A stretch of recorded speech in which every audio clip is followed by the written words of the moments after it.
Já ouviu falar sobre a diferença entre doença celíaca e sensibilidade ao glúten não celíaca?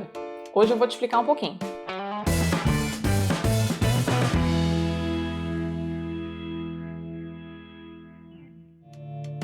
A doença celíaca é considerada uma doença autoimune em que a pessoa tem a total incapacidade de digerir o glúten.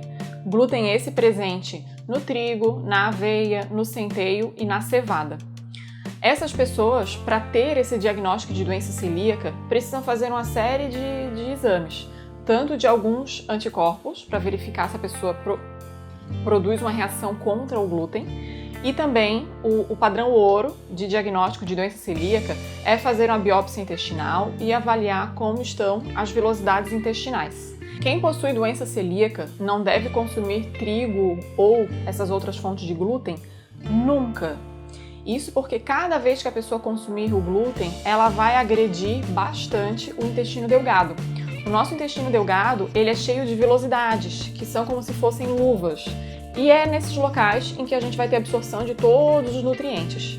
No momento em que a pessoa ingere um pouquinho de glúten, às vezes até um alimento que foi contaminado com trigo, produzido no mesmo forno, manipulado pela mesma pessoa, a pessoa vai ter uma agressividade no intestino e ela vai ter como se fosse uma redução das suas vilosidades.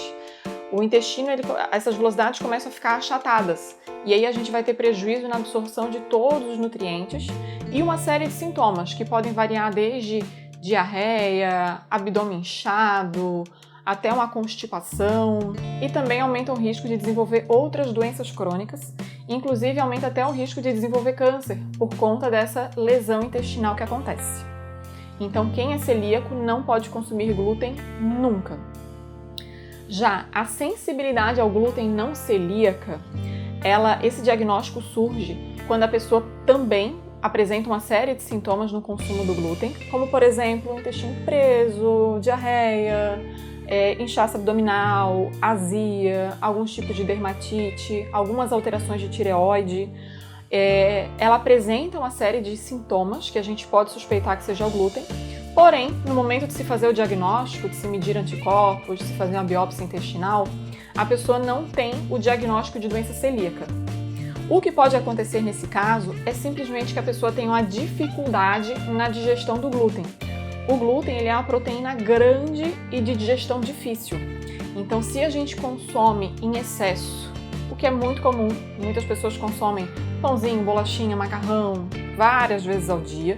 Então, ao consumir isso em excesso e muitas vezes não ter o intestino tão saudável e tão preparado assim para esse consumo, a pessoa pode vir a desenvolver também sintomas do consumo do glúten.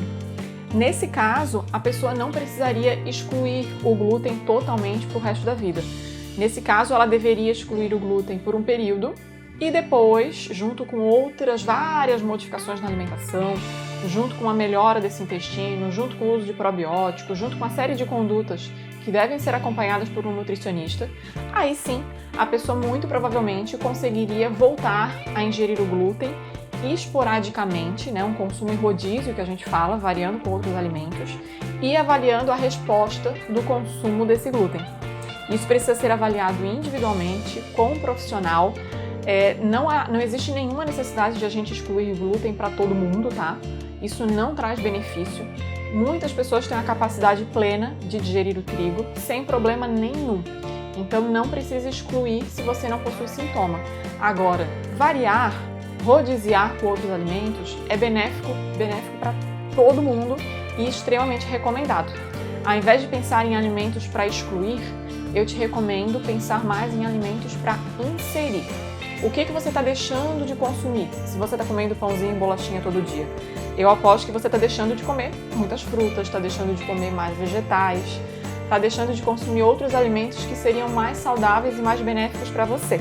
Então, o desafio é inserir mais e excluir menos. Espero que você tenha curtido, compartilha com o seu amigo que não sabe dessa informação e até o próximo vídeo.